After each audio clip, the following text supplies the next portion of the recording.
नमस्कार। ज्ञान के संगम में इस विशेष आध्यात्मिक वर्षा सत्र में आप सभी का बहुत बहुत स्वागत है। आज हम एक ऐसे विषय की गहराइयों में उतर रहे हैं जो सदियों से मानव चेतना को आप कह सकते हैं दिशा दिखाता आया है। हमारे एक श्रोता ने कैप्टन श्याम बहादुर चौहान द्वारा संकलित कुछ बहुत ही विचारणीय सामग्री साझा की है। इसमें श्रीमद् भगवद गीता के अध्याय 2 श्लोक संख्या 15 पर गहन चिंतन प्रस्तुत किया गया है और यह भी बताया गया है कि इस संकलन को और सूक्ष्मता देने के लिए मतलब और बारीकी लाने के लिए आधुनिक एआई तकनीक की भी सहायता ली गई है। तो आज का हमारा उद्देश्य है इसी सामग्री के आधार पर इस एक श्लोक में छिपे अमृत जैसे ज्ञान को परत दर परत खोलना, इसके गूढ़ अर्थ, जो अलग अलग दृष्टिकोण हैं और सबसे जरूरी आज की जिंदगी में इसकी क्या प्रासंगिकता है, इसको समझना। ये श्लोक महज एक पंक्ति नहीं है, बल्कि जीवन की उथल-पुथल के बीच स्थिरता और समता पाने की एक कुंजी है। इसे अमरता का मार्ग भी कहा गया है। तो चलिए इस ज्ञान यात्रा का आरंभ करते हैं। आइए सबसे पहले उस मूल ध्वनि को सुनते हैं। वो दिव्य संदेश जिसने अर्जुन के विषाद को वीरता में बदल दिया था। श्री भगवान कहते हैं, यम ही नव यथयन ते पुरुषम पुरुषर्षव समुदुःख सुखम धीरम सो अमृतत्वाय कल्पते। अब इसके हर शब्द के अर्थ को समझने का प्रयास करते हैं ताकि इसका जो भाव है वो स्पष्ट हो सके। यम यानी कि जिस व्यक्ति को, हे का अर्थ है निश्चित रूप से, मतलब जोर देके कहा गया है। नहीं, व्यथयंती ये शब्द महत्वपूर्ण है। इसका अर्थ है व्यथित करते हैं, पीड़ा देते हैं या कहें कि विचलित करते हैं। एते मतलब ये सब। अब क्या सब? जो पहले बताया गया था, इंद्रियों के विषय जैसे सर्दी गर्मी और यहाँ खासतौर पर सुख और दुख जैसे द्वंद। पुरुषम उस पुरुष को, उस व्यक्ति को। यहाँ पुरुष शब्द आत्मा या चेतना के संदर्भ में भी है। पुरुषर्षभा ये अर्जुन के लिए एक सम्मानजनक संबोधन है। हे पुरुषों में श्रेष्ठ। समदुःख सुखम जिसके लिए दुख और सुख सम है, एक समान है, बराबर है। मतलब जो न दुख में टूटता है न सुख में बहकता है। धीरम उस धीर व्यक्ति को। अब धीर कौन है? धैर्यवान, जिसकी बुद्धि स्थिर है, जो विचलित नहीं होता, जो अडिग है। सह वह व्यक्ति। अमृतत्वाय अमरता के लिए, मोक्ष के लिए, जन्म मृत्यु के चक्र से पार जाने के लिए। कल्पते योग्य होता है, समर्थ बनता है, या कह सकते हैं कि अधिकारी होता है। तो इन शब्दों को अगर हम जोड़कर देखें तो श्लोक का सरल अर्थ बनता है, हे पुरुष श्रेष्ठ अर्जुन, जिस धीर व्यक्ति को ये सुख दुख आदि द्वंद्व व्यथित नहीं करते और जो इन दोनों ही अवस्थाओं में समभाव रखता है, मतलब संतुलित रहता है, वही व्यक्ति अमरता यानी मोक्ष का अधिकारी बनता है। बिल्कुल। और इस श्लोक का जो मर्म है उसे समझने के लिए ये जानना बहुत जरूरी है कि ये किस पृष्ठभूमि में कहा जा रहा है। ये कोई शांत आश्रम का उपदेश नहीं है। ये कुरुक्षेत्र के युद्ध के मैदान के बिल्कुल बीचों बीच का संवाद है। अर्जुन, जो इतने महान योद्धा हैं, अपने ही प्रियजनों को, गुरु पितामह भाई बंधुओं को सामने शत्रु सेना में खड़ा देखकर बिल्कुल टूट गए हैं। उनका शरीर कांप रहा है, मन मोह और शोक से भर गया है। उनका जो गांडीव धनुष है वो हाथ से सरक रहा है। वो युद्ध करने से ही इनकार कर रहे हैं। उनका मन पूरी तरह से भावनाओं और सांसारिक संबंधों के द्वंद्व में फंसा हुआ है। कर्तव्य और मोह के बीच, सही और गलत की अपनी धारणाओं के बीच। तो ऐसी चरम मानसिक द्वंद्व और विषाद की स्थिति में भगवान श्री कृष्ण ये उपदेश दे रहे हैं। वो अर्जुन को और अर्जुन के माध्यम से हम सबको, हर उस व्यक्ति को जो जीवन के द्वंद्वों से जूझ रहा है, ये समझा रहे हैं कि सच्ची शक्ति परिस्थितियों से भागने में या सिर्फ उनसे जूझते रहने में नहीं है। असली विजय तो अपने मन को साधने में है। अपने भीतर एक ऐसी स्थिरता, एक ऐसी समता विकसित करने में है जिसे बाहरी सुख दुख की लहरें डिगा ना सकें। जो व्यक्ति जीवन के इन अनिवार्य उतार चढ़ावों, इन द्वंद्वों, चाहे वो सुख दुख हो, लाभ हानि हो, मान अपमान हो, इनसे ऊपर उठकर अपने केंद्र में स्थित रहता है, वही जीवन के वास्तविक कुरुक्षेत्र में विजयी होता है। यही आंतरिक समता का विज्ञान समझाना इस श्लोक का मुख्य उद्देश्य है। हाँ, ये बहुत बहुत महत्वपूर्ण है कि ये उपदेश युद्ध के मैदान में दिया गया। अक्सर लोग आध्यात्म को पलायन समझ लेते हैं, है ना? जबकि यहाँ तो कर्म के बीच, द्वंद्व के बीच स्थिर रहने की बात हो रही है। और इसी एक श्लोक पर कई महान विचारकों ने भी चिंतन किया है, जैसा कि हमारे श्रोता द्वारा साझा किए गए संकलन में विस्तार से बताया भी गया है। इन अलग-अलग व्याख्याओं में क्या खास है? हाँ, बिल्कुल। और यही इस श्लोक की सार्वभौमिकता और गहराई को दिखाता है कि अलग-अलग समय के अलग-अलग परंपराओं के विचारकों ने इसे अपने-अपने ढंग से समझा और समझाया है। पर आप देखेंगी कि सबका सार एक ही दिशा में जाता है। जैसे आदि शंकराचार्य जी, जो अद्वैत वेदांत के प्रणेता हैं, वे इसे विवेक वैराग्य के सिद्धांत से जोड़ते हैं। विवेक का मतलब है सत्य और असत्य, नित्य और अनित्य के बीच का भेद समझने की बुद्धि, प्रज्ञा। जब ये विवेक जागृत होता है तो व्यक्ति समझता है कि ये सुख दुख, सर्दी गर्मी, मान अपमान, ये सब बदलने वाले हैं, आने जाने वाले हैं। ये आत्मा का असली स्वरूप नहीं है। इस समझ से ही उत्पन्न होता है वैराग्य, यानी इन क्षणिक चीजों के प्रति अनासक्ति, उनसे भावनात्मक रूप से न चिपकना। शंकराचार्य जी कहते हैं, ऐसा विवेक और वैराग्य जिसके मन में दृढ़ हो गया है, वही धीर है, उसी की बुद्धि स्थिर है और वही अमृतत्व का पात्र है। तो यहाँ वैराग्य का अर्थ संसार छोड़ना नहीं है, बल्कि संसार में रहते हुए भी उससे मानसिक रूप से न चिपकना है। ये विवेक से आता है। बिल्कुल, ये वैराग्य कोई निष्क्रियता या निराशा नहीं है, बल्कि ये एक गहरी समझ से उपजी हुई मानसिक स्वतंत्रता है, एक मेंटल फ्रीडम। शंकराचार्य जी के अनुसार यही आंतरिक स्वतंत्रता बाहरी परिस्थितियों से अप्रभावित रहने की कुंजी है। फिर आते हैं संत ज्ञानेश्वर महाराज, जिन्होंने बहुत ही कम उम्र में ज्ञानेश्वरी जैसा अद्भुत भाष्य लिखा। वे इसे समत्व का विज्ञान कहती हैं और इसे समझाने के लिए एक बहुत ही सुंदर उदाहरण देती हैं। वे कहती हैं, जैसे आकाश में अनगिनत बादल आते हैं, गरजते हैं, बरसते हैं, चले जाते हैं, लेकिन क्या वे कभी आकाश को छू पाते हैं? क्या वे आकाश को मैला कर सकते हैं? नहीं, आकाश हमेशा निर्लिप्त रहता है, असंग रहता है। ठीक वैसे ही जो ज्ञानी पुरुष अपने आत्म स्वरूप में स्थित हो गया है, उसे ये सांसारिक द्वंद्व, ये सुख दुख के बादल छू नहीं पाते। वो इनके बीच रहते हुए भी इनसे परे रहता है। यही समता, यही निर्लिप्तता ही योग की पराकाष्ठा है। आकाश का उदाहरण, ये तो बहुत ही सहजता से इतनी गहरी बात समझा देता है।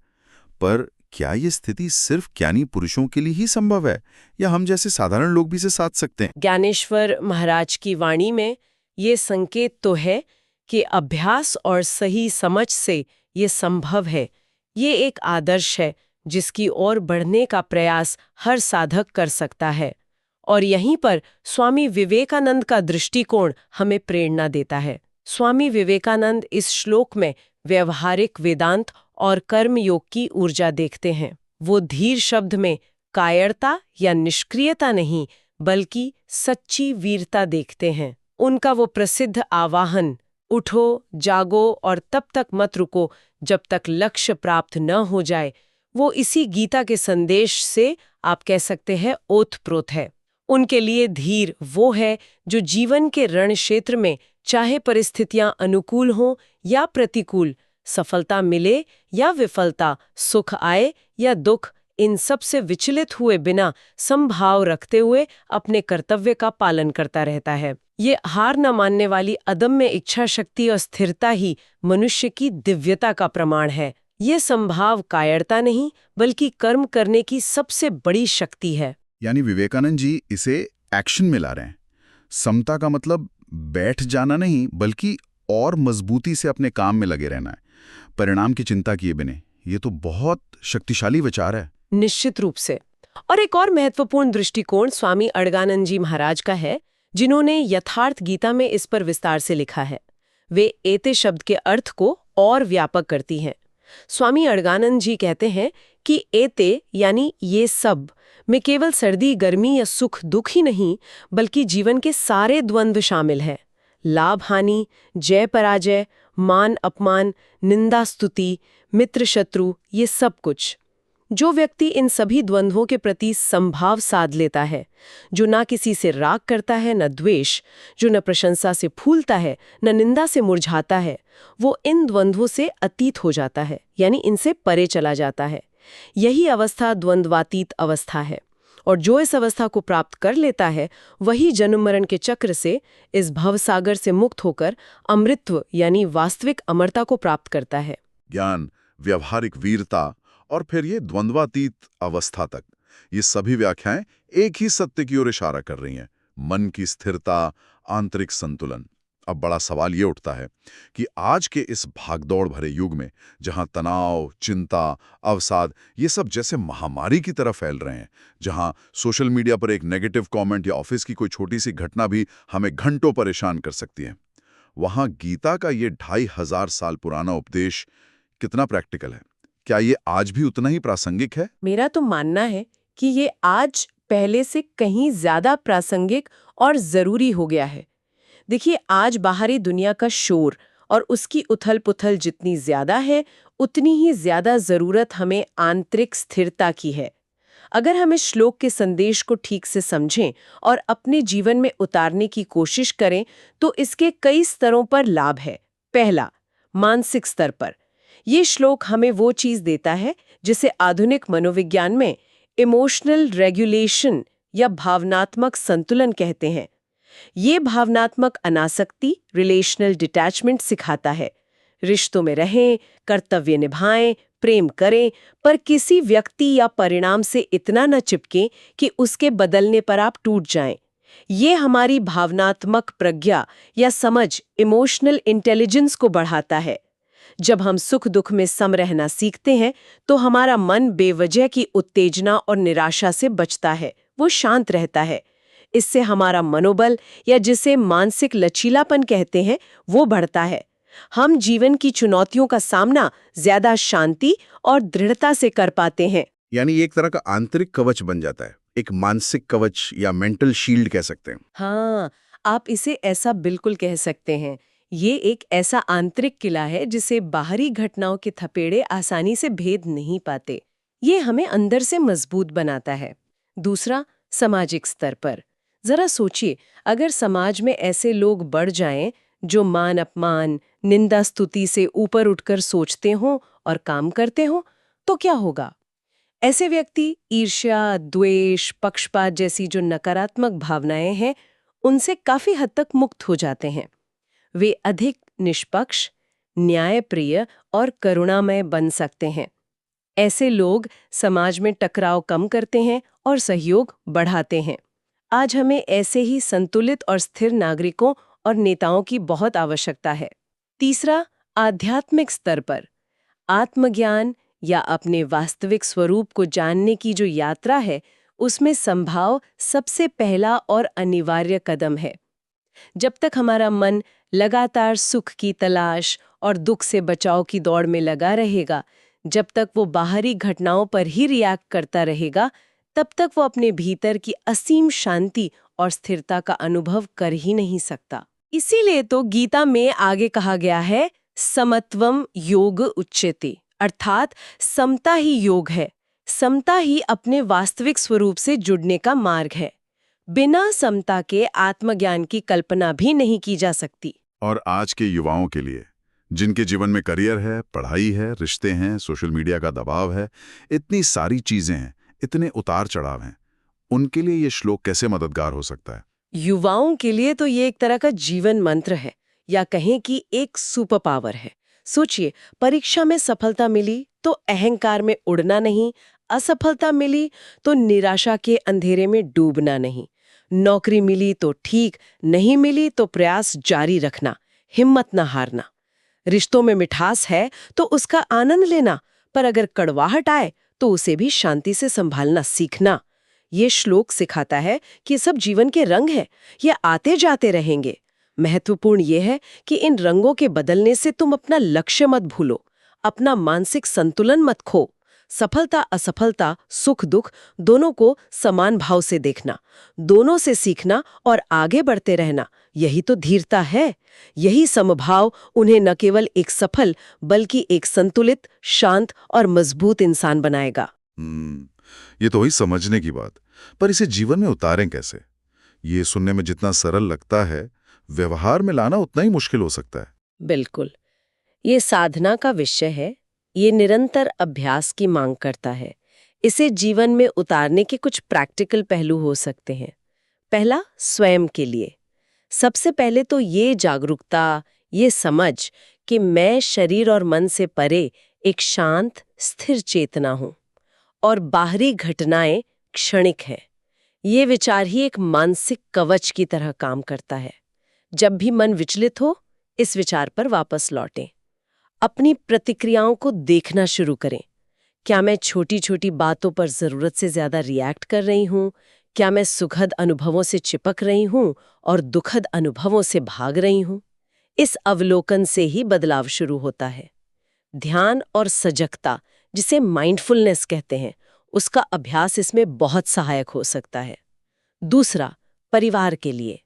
अगर घर का एक सदस्य भी इस संभाव का अभ्यास करे तो उसका सकारात्मक प्रभाव पूरे परिवार पर पड़ता है। ऐसा व्यक्ति छोटी छोटी बातों पर झगड़ा या तनाव पैदा नहीं करता, बल्कि वो शांति और स्थिरता का स्रोत बनता है। वो दूसरों की भावनाओं को बेहतर समझता है और ज्यादा धैर्य से प्रतिक्रिया देता है, जिससे घर का वातावरण शांत और प्रेमपूर्ण बनता है। पारिवारिक कलह और तनाव अपने आप कम होने लगते हैं। तीसरा, समाज, देश और विश्व के लिए। कल्पना कीजिए, अगर हमारे वैज्ञानिक, शिक्षक, डॉक्टर, प्रशासक, नीति निर्माता सभी अपने अपने क्षेत्र में इस संभाव के साथ काम करें तो वे व्यक्तिगत लाभ हानि, मान अपमान से ऊपर उठकर निष्पक्षता और धैर्य के साथ निर्णय लेंगे। वे असफलताओं से हताश नहीं होंगे और सफलताओं में बहकेंगे नहीं। ऐसे समदर्शी और धीर व्यक्ति ही निस्वार्थ भाव से समाज और विश्व के कल्याण के लिए सच्चे अर्थों में योगदान दे सकते हैं। वे ही वास्तविक प्रेरणा स्रोत और मार्गदर्शक बन सकते हैं। और परेशान होकर एक संत के पास गया। बोला, महाराज, जीवन में बहुत दुख है, चिंताएं मुझे छोड़ती ही नहीं। संत ने उसे पानी से भरा एक ग्लास दिया और कहा, इसे अपने हाथ में सीधा पकड़े रखो। थोड़ी देर तक तो ठीक रहा, पर कुछ समय बाद व्यक्ति के हाथ में दर्द होने लगा। उसने संत से कहा, महाराज, हाथ दुखने लगा है, अब सहा नहीं जा रहा। संत मुस्कुराए और बोले, बोझ कितना है? व्यक्ति ने कहा, ज्यादा नहीं। संत ने कहा, तो फिर दर्द क्यों हो रहा है? व्यक्ति बोला, क्योंकि मैंने इसे इतनी देर से पकड़ रखा है। संत ने कहा, बिल्कुल, अब इसे नीचे मेज पर रख दो। व्यक्ति ने ग्लास नीचे रख दिया और उसे तुरंत आराम महसूस हुआ। तब संत ने समझाया, जीवन के सुख दुख और चिंताएं भी इसी पानी के ग्लास की तरह हैं। इनका अपना वजन ज्यादा नहीं होता, लेकिन अगर तुम इन्हें हर समय अपने मन में कसकर पकड़े रहोगे, इनसे चिपके रहोगे, तो ये तुम्हें भारी लगेंगे, तुम्हें दर्द देंगे। अगर तुम इन्हें समभाव की मेज पर रखना सीख जाओ, यानी इन्हें देखो, समझो, पर इनसे अपनी पहचान मत जोड़ो, इनसे भावनात्मक रूप से चिपकना छोड़ दो, तो तुम्हें शांति मिलेगी, आराम मिलेगा। यही इस श्लोक का व्यवहारिक सार है, पकड़ छोड़ना सीखना। बहुत सुंदर उदाहरण। गिलास का वजन नहीं, उसे पकड़े रहने की अवधि दर्द देती है। वैसे ही दुख का नहीं, दुख से चिपके रहने का भाव हमें व्यथित करता है। एकदम सही कहा। और ये जानना भी महत्वपूर्ण है कि ये सारी व्याख्याएं और ये समझ किसी एक व्यक्ति की कल्पना नहीं है। जैसा कि श्रोता द्वारा साझा संकलन में भी बताया गया है, ये ज्ञान श्रीमद् भगवद गीता के मूल पाठ, आदि शंकराचार्य जैसे प्रकांड विद्वानों के भाष्यों, गीता प्रेस गोरखपुर द्वारा प्रकाशित विस्तृत टीकाओं, स्वामी विवेकानंद और स्वामी चिन्मयानंद जैसे आधुनिक युग के विचारकों के प्रवचनों और संत ज्ञानेश्वरी की ज्ञानेश्वरी जैसी कालजयी रचनाओं जैसे अत्यंत विश्वसनीय और प्रामाणिक स्रोतों पर आधारित है। ये हजारों वर्षों की प्रज्ञा और अनुभव का निचोड़ है। इस पूरी गहन चर्चा का सार हम एक बार फिर उसी पंक्ति में पाते हैं, सम दुख सुखम धीरम सो अमृतत्वाय कल्पते। जो सुख और दुख में समान रहता है, विचलित नहीं होता, वही धैर्यवान व्यक्ति अमरता का, यानी जीवन की परम शांति और मुक्ति का अधिकारी बनता है। इसे केवल एक धार्मिक या आध्यात्मिक उपदेश की तरह नहीं देखना चाहिए। ये जीवन जीने की एक अत्यंत व्यवहारिक कला है, एक जीवन दृष्टि है। हम सब इस जीवन रूपी महासागर में एक नाव खेने वाले नाविक की तरह हैं। सुख और दुख की लहरें तो इस सागर में उठेंगी ही। कभी मन को खुश करने वाली शांत लहरें तो कभी डराने वाली तूफानी लहरें। हम इन लहरों को उठने से रोक नहीं सकते, ये प्रकृति का नियम है। लेकिन हम एक कुशल नाविक की तरह अपनी नाव को, यानी अपने मन को साधना सीख सकते हैं। अगर हमारे पास आंतरिक शांति, स्थिरता और धैर्य रूपी नौका चालन की कला है, तो हम किसी भी लहर का, किसी भी तूफान का सामना कर सकते हैं और अपनी जीवन यात्रा को सफलतापूर्वक जारी रख सकते हैं। नाव का हिलना स्वाभाविक है, पर नाविक का संतुलन में रहना उसकी कुशलता है। बिल्कुल, और यही कुशलता ही समत्वम योग उच्चते का यथार्थ है। यही योग है अपने वास्तविक शांत स्थिर स्वरूप के साथ जुड़ना, और यही वास्तविक स्वतंत्रता है बाहरी परिस्थितियों और आंतरिक प्रतिक्रियाओं के गुलामी से मुक्ति। तो अब अंत में विचार करने योग्य प्रश्न ये उठता है, जो हमारे श्रोता और हम सभी के लिए है। इस संभाव को, इस आंतरिक स्थिरता को हम अपने रोजमर्रा के जीवन में, अपनी नौकरी में, अपने रिश्तों में, अपनी छोटी बड़ी चुनौतियों में कैसे उतार सकते हैं? इसकी शुरुआत कहाँ से की जा सकती है? क्या अपने सांसों पर ध्यान देने से? क्या अपनी प्रतिक्रियाओं को सिर्फ देखने से, बिना तुरंत कोई लेबल लगाए? या शायद बस छोटे छोटे बातों में धैर्य रखने का अभ्यास करने से? ये प्रश्न हमें अपने भीतर झांकने और अपनी यात्रा शुरू करने की प्रेरणा दे सकता है। इस ज्ञान वर्षा में भीगने और इस गहन चिंतन में सहभागी होने का अनुभव निश्चय ही अद्भुत रहा। हमें आशा है कि गीता के इस एक सूत्र से निकली ये चर्चा, ये विश्लेषण जीवन में अधिक शांति, स्थिरता और समझ लाने में सहायक सिद्ध होगा। और हम एक बार फिर कैप्टन श्याम बहादुर चौहान के प्रयास का उल्लेख करना चाहेंगे, जिनके द्वारा संकलित सामग्री ने आज की इस चर्चा को आधार प्रदान किया। उनका इस अमूल्य ज्ञान को सरल रूप में जन जन तक पहुंचाने का ये प्रयास वास्तव में सराहनीय है।